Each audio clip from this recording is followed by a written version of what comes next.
Well, the drama continues, but I mean, I think actually the framing, the current event is the BIP-444 proposal, which is a proposal to change consensus rules and fork Bitcoin. And then it gets into the question of like, is it a soft fork or is it a hard fork or is it a contentious fork, which I think is what you were interested in. The reason why Max doesn't want to talk about this is because it's just part of the continued Ocean drama, Knots drama, Core V30 drama. This proposal is like in BIP-444 is intended to eliminate the spam and the bad stuff and the things that people that care about Bitcoin as money don't want in the blockchain. But I mean, all of us care about Bitcoin as money. The things that particular, that's one thing that's lost on the the camp that is positioning themselves as Bitcoin as money and anti-spam think the other side doesn't care about Bitcoin as money, but that's just wrong. That's just false. I would say the vast majority of people in the core camp or the other camp is that it's not possible to get rid of this, or the solution to get rid of it is the fees that are already built into the white paper and the original Bitcoin system. That is the solution. The problem right now with JPEGs getting the blockchain is that people aren't spending their fucking Bitcoin. We need more economic activity.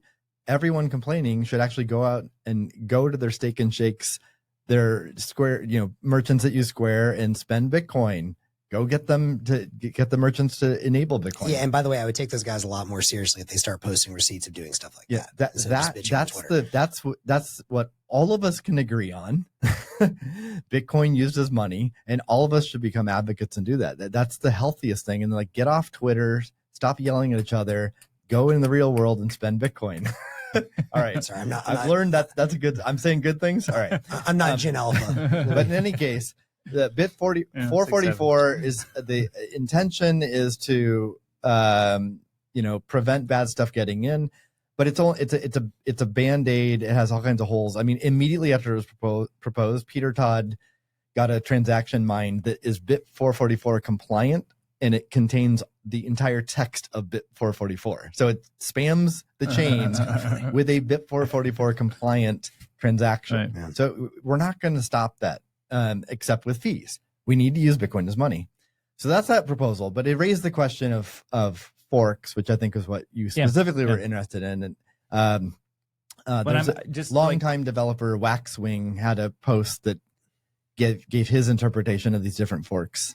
I was just gonna say, I think there's Bitcoiners who are interested in this topic of like, what happens in the case of a fork? Do I need to make decisions? Probably being in self-custody means you can actually make decisions, and being with a third-party custodian means you have to follow along with whatever decisions they choose to present you at the time they choose to present you.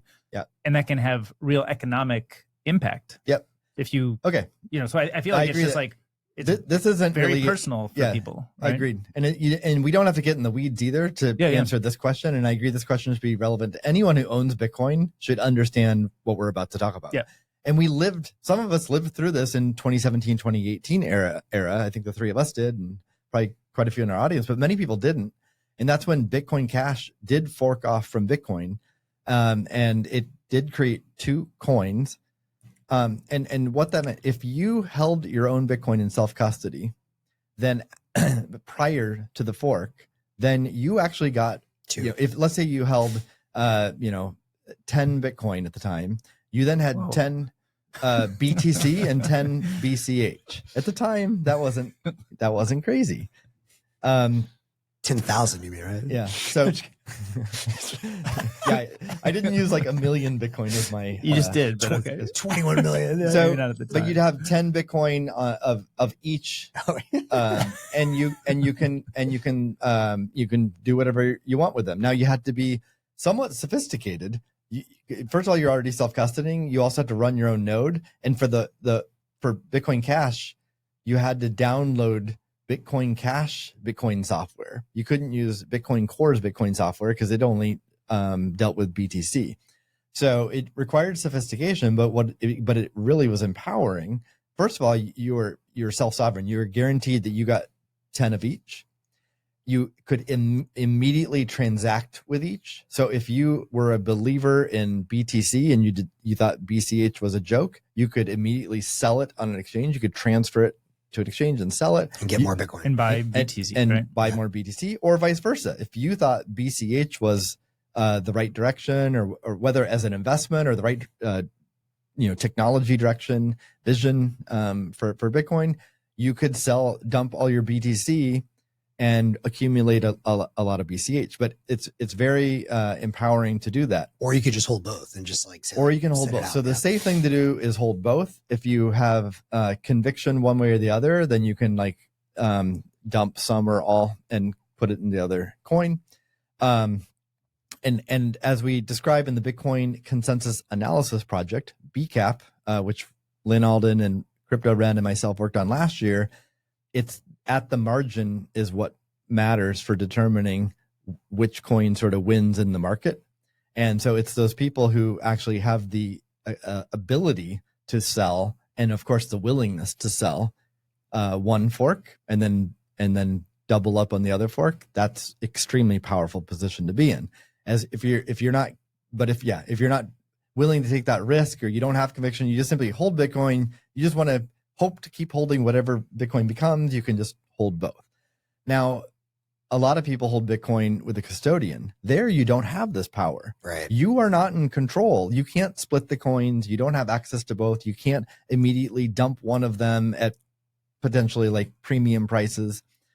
And you're just beholden to that custodian's choices. And what we saw in 2017, 2018 is different custodians will make different choices. Some acted quickly to make the other coin available to you to withdraw. Others were slow. Others never made it available. Even Coinbase. Because there was Bitcoin Cash, Bitcoin Gold, Bitcoin Diamond. There were ESV, wasn't that one? Well, that came later, that came later off of a BCH fork. But at the time, forking off of BTC, there were 20 different versions, and it was a long tail, right? So even Coinbase didn't make most of those available. So we all, if we had any Bitcoin on Coinbase at the time, we lost money. We never got access to that. We couldn't hold it, sell it,